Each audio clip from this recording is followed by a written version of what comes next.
Hello everyone, welcome back to another vlog. और आज हम लोग जा रहे हैं श्री बांके बिहारी की नगरी मथुरा वृंदावन। और ये जय श्री श्याम का नाम लेके हम लोग निकल चुके हैं और हम वहाँ जाने वाले हैं ट्रेन से। 6:50 की हमारी ट्रेन है। तो मॉर्निंग जल्दी उठ के हम लोग रेडी हो गए थे और अब हम निकलेंगे अपनी स्कूटी से स्टेशन की ओर। और ये हम पहुँच गए ग्वालियर के सेंटर पॉइंट महाराज बाड़े पर। बाड़े से होते हुए हम पहुँचे हमारे ग्वालियर के राम मंदिर और फिर डीडी मॉल। फाइनली हम पहुँच गए हैं रेलवे स्टेशन। गाड़ी पार्किंग में लगाकर मैंने किया अपनी मम्मी और भैया का वेट, बट वो फिर भी आने में लेट हो गए तो हमारी ट्रेन मिस हो गई। और फिर क्या था, हमें तो पहुंचना ही था श्री बांके बिहारी के दर्शन करने। तो हमने कैसे न कैसे दूसरी ट्रेन पकड़कर हम पहुंच गए मथुरा। मथुरा पहुंचकर हमने किया ऑटो जो हमें पहुंचाएगा बस स्टैंड तक, और अब बस हमें पहुंचाएगी गोवर्धन तक। 22 रुपीज पर पर्सन का था हमारा बस का टिकट, और वो भी ओनली कैश। अब आप ही बताइए 2 रुपीज का कॉइन कौन रखता है? आप में से कौन कौन अभी भी कॉइन अपने पास रखता है, नीचे कमेंट करके बताइएगा। खैर, मथुरा की एक खास बात यह है कि यहाँ पे सभी शॉप्स के होर्डिंग का बैकग्राउंड ब्लैक कलर का होता है। मथुरा से गोवर्धन पहुँचने में हमें कम से कम 1 से 1.5 घंटा लगा। गोवर्धन पहुँचकर 1200 पे हमने ई रिक्शा बुक किया जो हमें गोवर्धन परिक्रमा सहित श्री गिरिराज जी मंदिर, राधा कुंड, बरसाने में नंदगांव, कीर्ति मंदिर, लाडली जी का मंदिर के दर्शन कराने के बाद हमें वृंदावन ड्रॉप कर देगा। और ये हमारी गोवर्धन की परिक्रमा शुरू हो गई है। क्या आप जानते हैं गोवर्धन पर्वत उत्तर प्रदेश और राजस्थान 2 राज्यों में विभाजित है। गोवर्धन पर्वत की परिक्रमा करना बहुत ही पवित्र माना जाता है। कहा जाता है कि जो व्यक्ति 4 धाम की यात्रा नहीं कर पाते उसे एक बार गोवर्धन पर्वत की यात्रा अवश्य करनी चाहिए। और ये हम पहुंच गए गोवर्धन पर्वत पर। यहाँ पे हमने कुछ फोटोज क्लिक की और इसके बाद हम अपनी परिक्रमा में आगे बढ़ गए। और अब हम आ पहुंचे हैं पुंजरिका लोटा जी मंदिर। सॉरी, मैं इस मंदिर का प्रोनाउंसिएशन अच्छे से नहीं कर पा रही हूँ।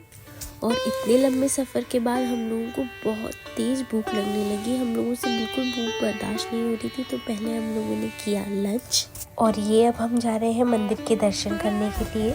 यह मंदिर आपको गोवर्धन परिक्रमा के मार्ग में ही मिल जाएगा। यह मंदिर श्री कृष्ण जी के मित्र पुंचरी जी का है। इसकी एक विशेष कथा है। अगर आप इस कथा के बारे में जानना चाहते हैं तो मुझे कमेंट करके बताइएगा। मंदिर के एंट्रेंस पर ही हमें सबसे पहले दर्शन हुए भोले बाबा के, और फिर हमें दर्शन हुए श्री पुंचरी लोटा जी के। यह बहुत ही प्राचीन मंदिर है जिसका दर्शन गोवर्धन परिक्रमा करते हुए भक्त अवश्य करते हैं। यहाँ हमें श्री कृष्ण और राधा रानी जी के भी दर्शन हुए। और श्री राधा कृष्ण जी के दर्शन करने के बाद हमने की मंदिर की परिक्रमा। और मंदिर के दर्शन करने के बाद मैं मंदिर के पास बने हुए इस सुंदर सी जगह पर अपने आप को जाने से रोक नहीं पाई और मैं यहाँ पहुँच गई इसकी ब्यूटी को एक्सप्लोर करने के लिए। जैसे कि आप देख सकते हैं यहाँ बंदर भी है जो कि मुझे देख रहे हैं पागलबंदी करते हुए। सुबह से मथुरा वृंदावन को एक्सप्लोर करते हुए हम लोग बहुत थक गए थे, तो हमने सोचा क्यों ना एक छोटा सा ब्रेक ले लिया जाए। इसलिए हम पहुंच गए टी ब्रेक लेने और हमने मंगाई कुल्हड़ वाली चाय।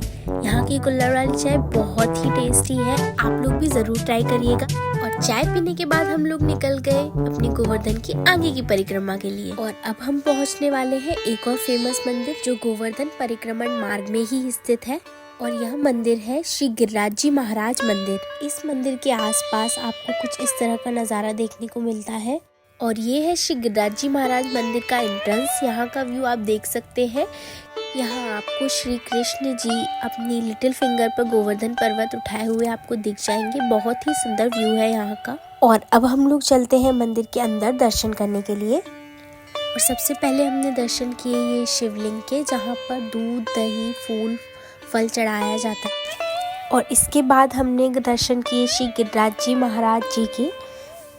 यहाँ रोज लाखों की संख्या में भक्तगण देश के कोने कोने से दर्शन करने के लिए आते हैं। इस मंदिर की एक मान्यता यह है कि यहाँ पर थोड़ा सा दूध, दही, चावल, फूल अर्पित करने से गोवर्धन परिक्रमा पूर्ण मानी जाती है। गिरिराज जी मंदिर के दर्शन करने के बाद हम गए श्री राधा कृष्ण मंदिर के दर्शन करने। यह श्री गिरिराज जी मंदिर के अंदर ही बना हुआ है।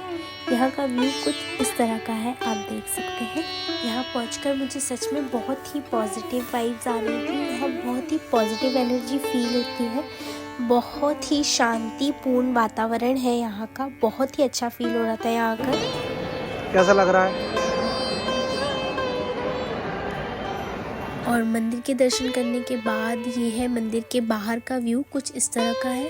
यहाँ छोटी छोटी सी दुकानें बनी हुई हैं, ठेले लगे हुए हैं जहाँ पे काफ़ी सारी चीज़ें मिल रही हैं। और ये चल रहा है मेरा इंटरव्यू। कैसा आपको थोड़ा सा लगा है? बहुत अच्छा लग रहा है, बहुत मज़ा आ रहा है और थक गए हैं पर फिर भी मज़ा आ रहा है।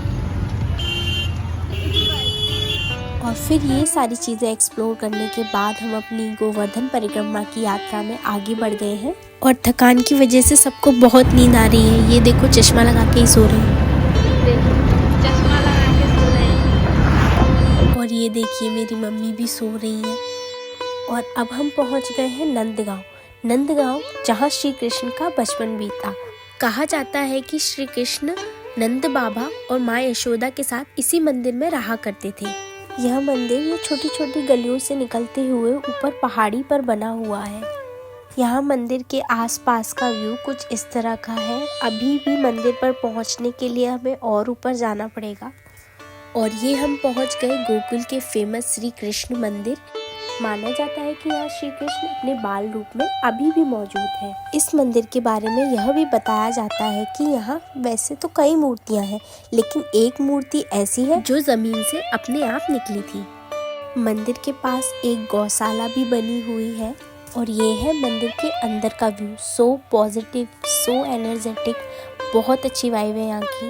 And we are very lucky, जब हम लोग मंदिर में पहुँचे तो यहाँ श्री कृष्ण जी की आरती हो रही थी। इस मंदिर की प्रत्येक दीवार पर श्री कृष्ण की लीलाओं का चित्रण किया गया है, जो कि बहुत ही ज़्यादा खूबसूरत लग रहा है। और इसी के साथ हमारे नंदगांव के दर्शन पूर्ण होते हैं। सो वीडियो बहुत लंबा हो रहा था, तो हम अपनी आगे की गोवर्धन की यात्रा और हमने आगे क्या क्या एक्सप्लोर किया मथुरा वृंदावन में, वो हम नेक्स्ट पार्ट में देखेंगे।